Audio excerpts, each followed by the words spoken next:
Dobré ráno, priatelia. Tak vyrážame od Domaše. Je pekné ráno, neprší nám, čo sa snažíme hneď využiť, aby sme niečo našlapali.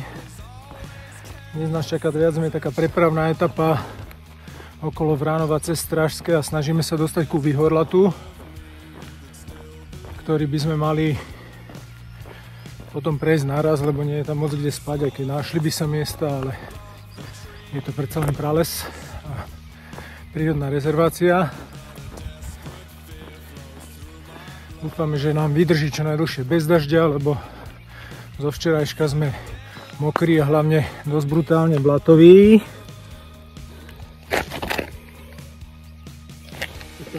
Takto. Pardon. Chcel som vám ukázať niečo z rannej reality.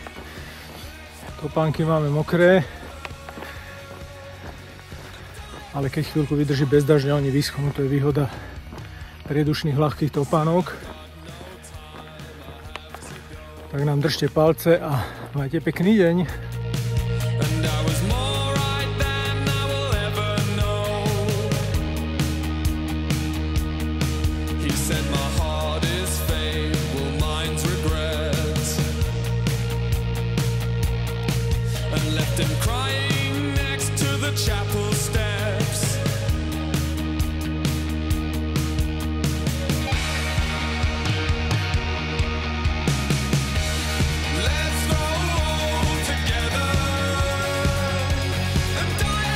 Ahojte priatelia, máme za sebou jeden kompletne upršaný deň, až na výnimky lialo stále, boli 2-3 prestávky, ale teraz je našťastie jedna z nich, tak to využívam na video.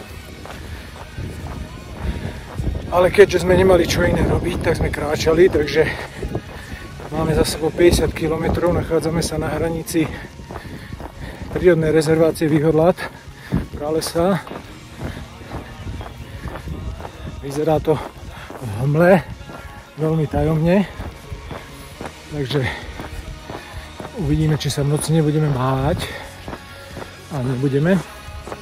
Prespať by sme mali na hranici v Zemlianke, ktorá tu ostala ešte z partizánskych čias.